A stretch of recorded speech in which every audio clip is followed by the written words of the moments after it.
So today I'm going to show you how to make chicken stock, and it's super easy, and you'll want to make your own chicken stock because it is so much better than the store-bought stuff. It's richer.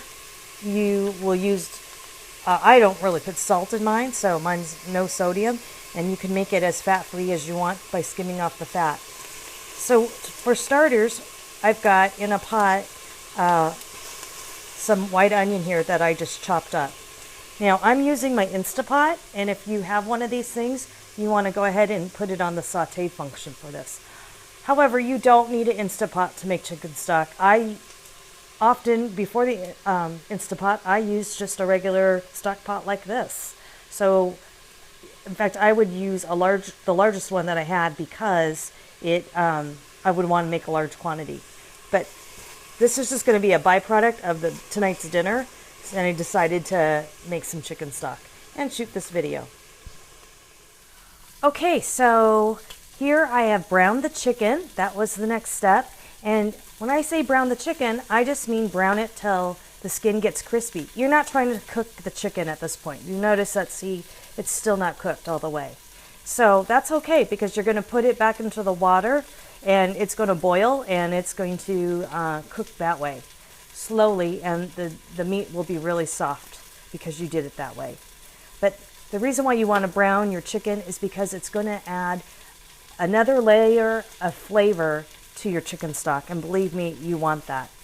And while I'm at it, I think the best tasting chicken is the organic vegetarian fed stuff. I do notice a big difference in flavor.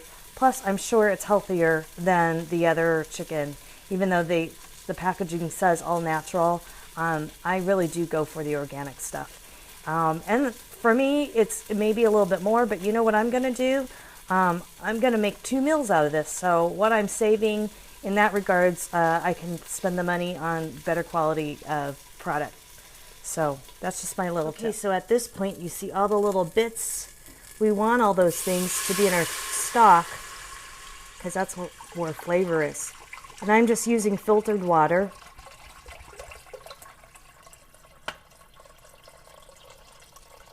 I'm going to go ahead and put these chicken pieces back in too. And then I'm going to add the onions and garlic back in. So if you're making chicken stock, you might want to, like you normally do, use the biggest pot you can so that you can have a lot of chicken stock left over. And it's excellent for making soups, adding to rice, all kinds of things. Okay, you can see that I can still add some water, so I'm going to go do that. Okay, so next I'm going to add some carrots. Carrots are excellent. I don't even bother chopping them up because they're great whole. And then I'm going to add celery. Now, when I buy celery, I don't throw out the celery. I just freeze it. And then when I need it, I have it, because I'm just trying to get the flavor. I'm not going to, I'll strain this out. Okay, so you got that. And you could add any other vegetables that you like to flavor your chicken stock. I'm going to go ahead and add some seasoning now, some bay leaf, a couple of those, and then I'm going to go get some pepper and add some pepper. If you want to salt it, you can. Again, I don't salt it because I like to salt as I prepare each dish. So I don't want to over salt my food by salting the chicken stock, and then later on when I'm using the chicken stock, salting my food again. But that's just me. Okay, and then I'm going to add my pepper.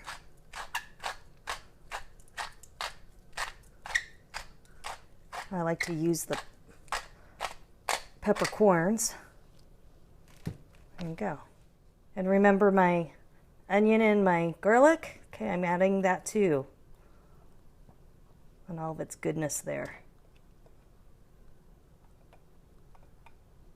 All right, this is looking good. Okay, you can see I could probably add a little bit more water. I don't want to overfill it to the max line. So I'm going to go ahead and do that. Okay, so you can see the valve is done. So now I'm going to be able to open up my lid. And there you go. Ooh, look at that beautiful chicken and chicken broth. You can see it's pretty hot. So what I'm going to do next is I'm going to take out my chicken and my carrots, and that's going to be part of my dinner for tonight. And then later on, when this cools, I will strain the chicken broth. Oh, smells fabulous.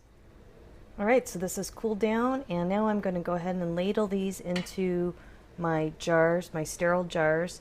I went ahead and gave these jars a good boil bath for about 8 minutes. Actually longer because I was upstairs. But I'm just going to go ahead and notice I'm straining it, and what you're going to get at the final result is this beautiful jar of liquid gold.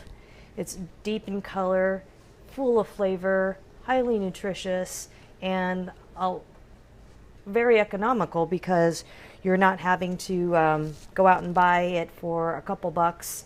I think they're like $2.50 for a container now.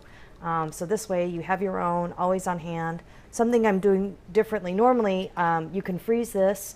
If you do freeze it though, make sure that you leave lots of space because it expands, and I have had jars break on me.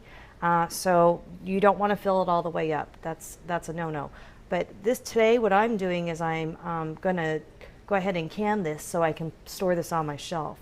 Another good tip, I figured out I have these like silicone cupcake molds. Horrible, these things were for making cupcakes, but I kept them. And what I'll do is I'll put some of the chicken stock in here, and then I freeze it. And because it's silicone, this comes out really nice. And I don't have to wait for it to thaw. I can just pop them out, and this is excellent. This is like a 1/4 cup, the perfect serving for making rice and give your rice some flavor, or if you just need a little bit of chicken stock. So do that. When I freeze it, I put it on a little tray from my toaster oven, and I freeze it, and then when it's solid, then I Ziploc baggie them, and away they go. Well, I hope you enjoyed this video. Making chicken stock is really easy to do and extremely economical. You can get 2 things out of 1 dinner. So you saw that I made a chicken dinner, and I just added extra water, and I got some chicken stock. I hope you'll try this.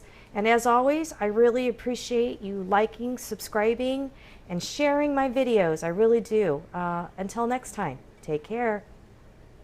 And if you like it, leave a comment. You know I love those comments. Okay, take care. Bye-bye.